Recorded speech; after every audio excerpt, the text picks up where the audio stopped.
आवास और जमीन में समा गई 3 महिलाएं। बीसीसीएल प्रबंधन बना यमराज। मासूमों की मौत का कौन है जिम्मेदार?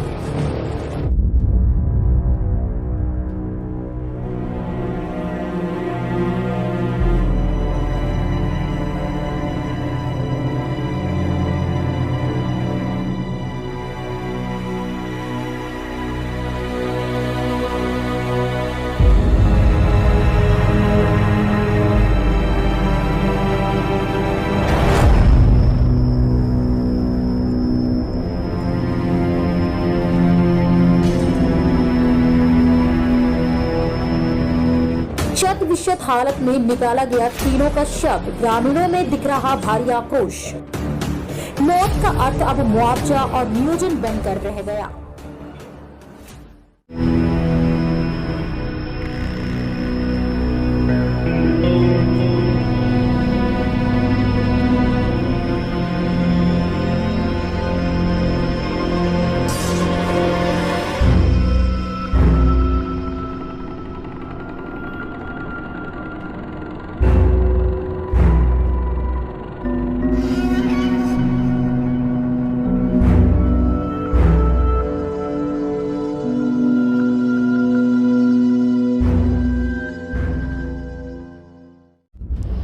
बीसीसीएल कोसांटा एरिया 6 के अंतर्गत गोंतुडीह कोलियारी में संचालित हिलटॉप आउटसोर्सिंग के ट्रांसपोर्टिंग रोड में पैदल गुजर रही 3 महिलाएं अचानक जमीन फटने से जमींदोज हो गई।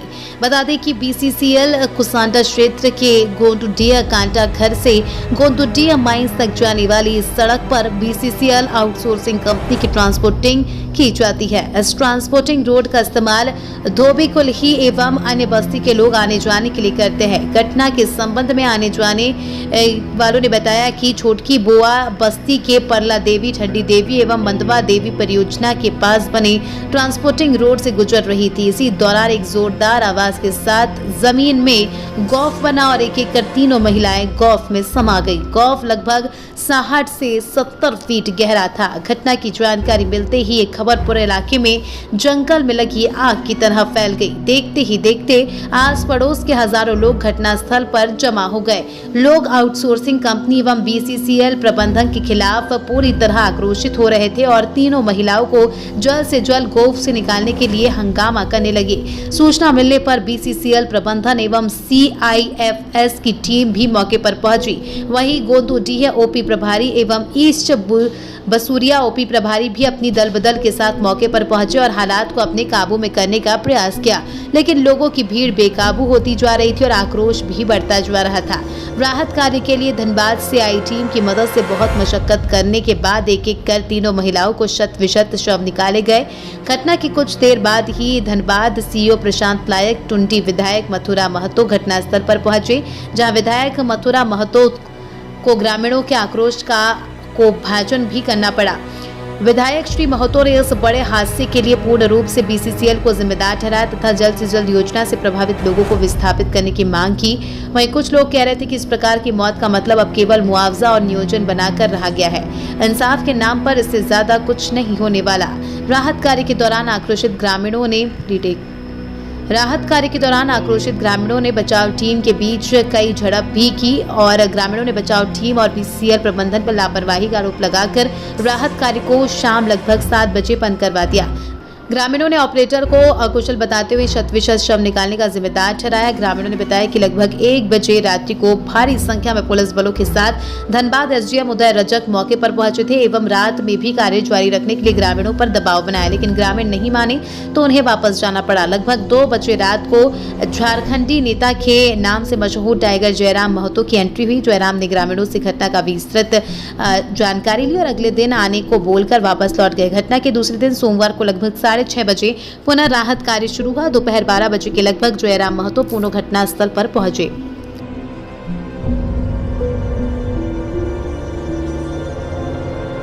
मिल पा रहा है, ना कोई नौकरी मिल पा रहा है, ना कोई उचित व्यवस्था मिल पा रहा है और पूरे झारखंड में देखा जा रहा है कि कम से कम आप एक ऐसे सिरमौर बने हैं, आप एक ऐसा आस बने हैं लोगों का कि कम से कम आप पर लोग भरोसा कर पा रहा है। यहाँ की पूरी पॉलिटिकल का नैतिकता खत्म हो गया है। आप इस पर क्या कहेंगे?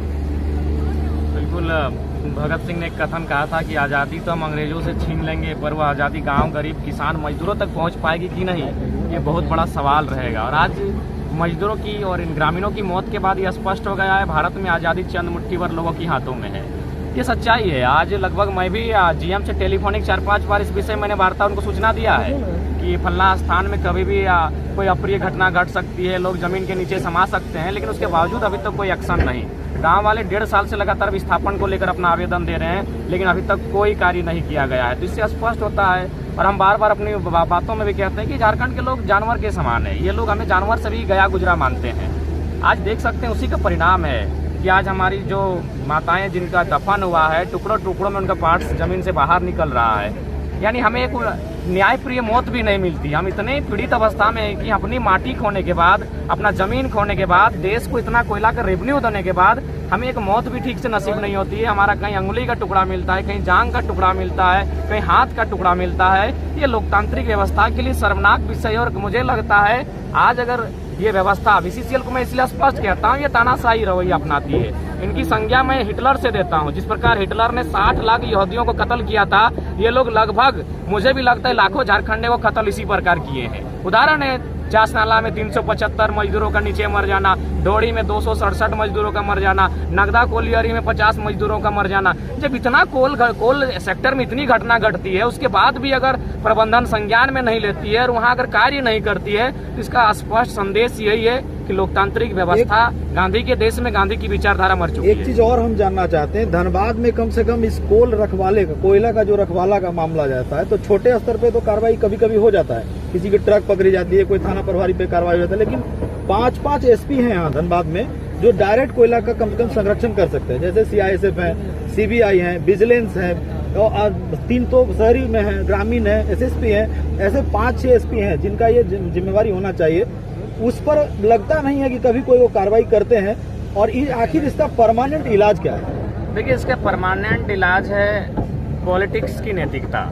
कि भारत एक लोकतांत्रिक देश है। अगर हमारे जो पॉलिटिशियंस उनमें नैतिकता होगी तो प्रशासन और प्रबंधन के लोग भी दायरे में काम करेंगे। क्योंकि हमारी पॉलिटिशियन में नैतिकता नहीं है, उनमें नैतिकता नहीं होने के कारण जो IAS IPS उनको खुलकर छूट मिलती है। बाकायदा कोयला का जो मामला है वो तो अखबार के माध्यम से ही हम लोग पढ़ते हैं। 600 करोड़ का अवैध कोयला प्रत्येक महीना निकासी होता है, चोरी होता है। तो कहीं ना कहीं IAS IPS अपना जो उनको जिम्मेवारी मिला है इस राज्य के उत्थान के लिए, इन जिला के उत्थान के लिए, उस पर वो मुकर जाती हैं। और इसके लिए हमारे पॉलिटिशियन दोषी हैं। और पॉलिटिशियन अगर दोषी तो उसके लिए हम जनता भी दोषी है।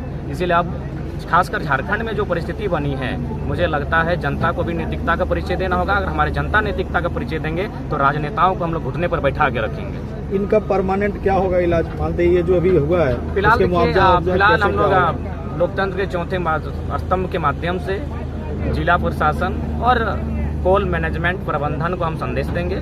जो भी मृतक हैं उनको कम से कम औसत 20-20 लाख का मुआवजा मिले, उनके आश्रितों को संभवतः कहीं रखा जाए और इस गांव को यथाशीघ्र डिस्प्लेस किया जाए, इन्हें विस्थापित किया जाए, इन्हें नया क्षेत्र अलॉटमेंट किया जाए, वहां इनको रहने की व्यवस्था की जाए। और नहीं तो आज 3 माताओं का देहांत हुआ है और ये सड़क में चलते चलते, ये तो नहीं था कि कोयला चुनने गई थी। अगर ऐसा भी होता तो चलिए हम लोग ग्रामीणों पर दोष मढ़ते कि कोयला चुनने गई थी। इस सड़क पे प्रतिदिन आवागमन करते हैं, आना जाना सड़क पे लगा रहता है। अचानक चलते चलते कोई जमीन के नीचे धंस जाएगा, कितनी पीड़ा का विषय है। तो ऐसे में आज 3 माताएं गई हैं, कल 4 हत्या है। ये घटना नहीं कहेंगे, इसे हम हत्या कहेंगे। और इस हत्या पर